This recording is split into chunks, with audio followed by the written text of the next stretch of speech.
चलिए आज हम चर्चा करते हैं। जो नए लोग हैं उनको मैं बताना चाहूँगा, पुराने लोगों को तो सभी के बारे में पुराने लोगों को तो सभी को पता होगा कि रस्ट वॉच एनालिसिस क्या है।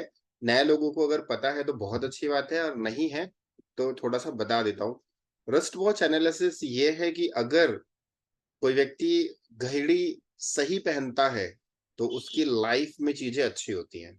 अगर वो व्यक्ति घड़ी गलत पहनता है, तो उसकी लाइफ में प्रॉब्लम्स आती है। जिस प्रकार से हम जेमस्टोन्स पहनते हैं या किसी व्यक्ति के घर में कोई वास्तु दोष होता है, नंबर ऑफ प्रॉब्लम्स आती है, तो घड़ी भी उस व्यक्ति की लाइफ में पॉजिटिव और नेगेटिव ये दोनों दिखाती है। ठीक है, आज हम इसी पे ही चर्चा करेंगे। मैं 2-4 लोगों की घड़ियाँ लूँगा जिन्होंने ग्रुप में भेजी है। उनकी घड़ियों को हम लेंगे और उन घड़ी का एनालिसिस करेंगे, और पता चलेगा कि घड़ी, ना तो हम कोई डेट ऑफ बर्थ लेंगे, ना ही हम उस व्यक्ति का पर्टिकुलर नाम पूछेंगे। सिर्फ घड़ी देख कर के उसकी लाइफ में क्या प्रॉब्लम चल रही है, वो हम ईज़िली बता सकते हैं। ये तो पहली चीज़ हो गई। दूसरी चीज़ ये होती है कि घड़ी से व्यक्ति अपनी लाइफ में बहुत सारे चेंजेस ला सकता है। कैसे ला सकता है?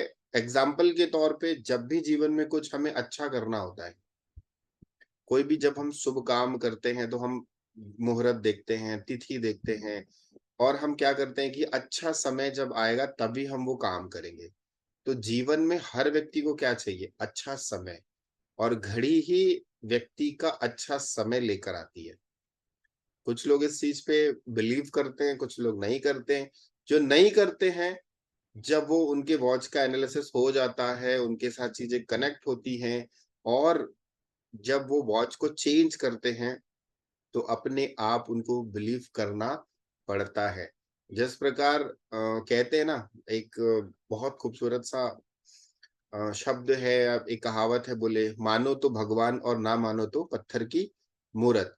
इस दुनिया में जो भी साइंस है, कोई भी साइंस हो, चाहे वो एस्ट्रोलॉजी हो, न्यूमरोलॉजी हो, वास्तु हो, रस्ट वॉच एनालिसिस हो, एंजल थेरेपी हो, टैरो कार्ड रीडिंग हो, या पामिस्ट्री हो, कुछ भी हो, स्वर विज्ञान हो।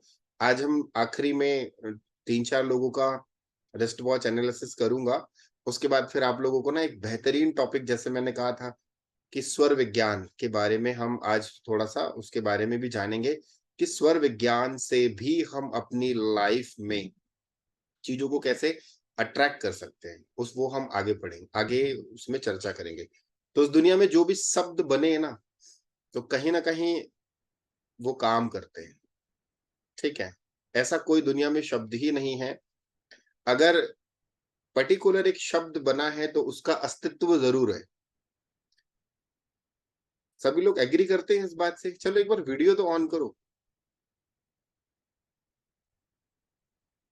इस चीज़ को मानते हैं कि नहीं मानते कि इस दुनिया में अगर कोई शब्द बना है, फिर से समझना, इस दुनिया में अगर कोई शब्द बना है, तो उसका अस्तित्व ज़रूर है। इस चीज़ को मानते हैं कि नहीं मानते हैं? सर 100% है सर। ठीक है, और बाकी लोग एग्री करते हैं? येस या नो? हाँ sir. Yes sir. Yes. Yes sir. करते हैं? एग्री करते हैं सर। ठीक है, अब ये बना, अगर शब्द बना है, उसका अस्तित्व होगा ही होगा। यहाँ पर होता क्या है, कुछ लोग ऐसे होते हैं जो गलत हत्थे चढ़ जाते हैं। गलत हत्थे मतलब समझ गए? कोई ऐसे व्यक्ति के पास चले जाते हैं जो उनको काफ़ी मतलब काफ़ी फीस ले लेते हैं, और अच्छा खासा चंदन लगा देते हैं, और बाद में रिज़ल्ट नहीं मिलता। तो उनका जो विश्वास है ना, वो टूट जाता है। मैंने ऐसे कई लोगों को देखा है। वास्तु की बात करता हूँ, रिस्ट वॉच में तो अभी गिनती के लोग हैं, परंतु वो कुछ अच्छा काम कर रहे हैं, कुछ बुरा भी काम कर रहे हैं, सिर्फ़ और सिर्फ़ अपनी मार्केटिंग करने के लिए बस लोगों को भ्रमित कर रहे हैं। मैं वास्तु की बात करता हूँ। वास्तु में क्या होता है, वास्तु पहले बहुत ज़्यादा लोग बिलीव करते थे।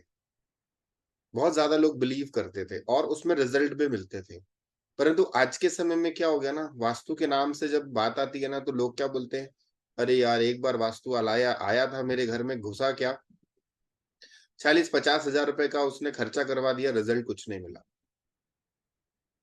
कोई ना कोई हमारे ग्रुप में, कोई ना कोई ऐसा होगा जिसको एक आध बार झटका लगा होगा ऐसा वास्तु का। नहीं लगा है तो बहुत अच्छी बात है।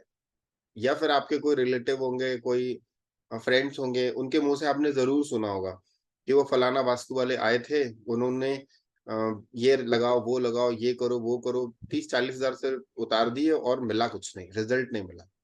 होता क्या है ना, आज मानसिकता पहले के समय में क्या थी लोगों की मालूम है? वास्तु की अवेयरनेस कम थी। वास्तु की अवेयरनेस कम थी।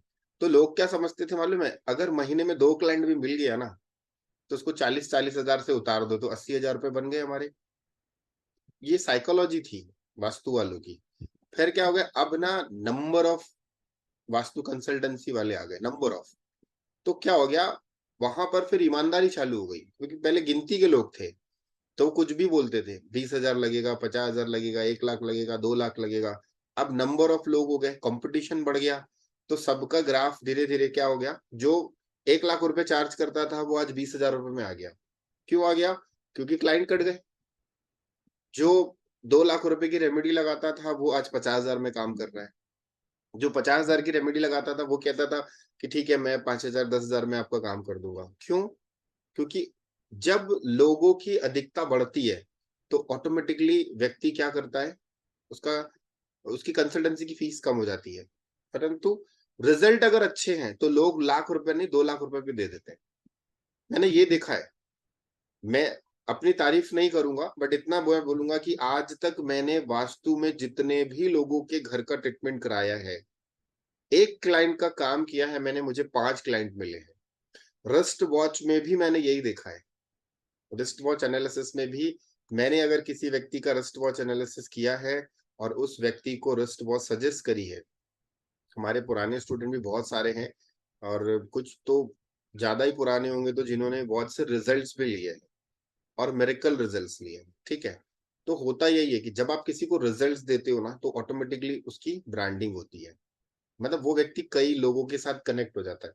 एग्जाम्पल के तौर पे जैसे कहते हैं ना, एक अच्छे डॉक्टर के पास जाओ, डॉक्टर अच्छा ट्रीटमेंट करता है, तो लोग पूछते हैं ना कि अरे यार फलानी बीमारी हो गई तो कौन से डॉक्टर के पास जाना चाहिए, तो हम रिकमेंड करते हैं यार हमने सुना था कि उस डॉक्टर के पास जाओ, वो अच्छा है, उसकी फीस भी कम है और वो जेन्युइन है।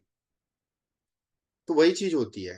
तो इसीलिए ना ये कंसेप्ट जो हमने निकाला, तो जो भी चीज दुनिया में आती है ना उसका अस्तित्व होता है। वैसे ही रिस्ट वॉच एनालिसिस से नया है, जो जानते हैं उनके लिए तो पुराना है। जो मेरे स्टूडेंट हैं उनको तो पता ही है कि ये कितना मिरेकल वाला साइंस है, और जो नए हैं उनको थोड़ा अटपटा लग रहा होगा, परंतु अभी वॉच एनालिसिस करने के बाद आपको समझ में आ जाएगा कि हाँ, वाकई में ये मतलब है, कुछ तो है इसके अंदर।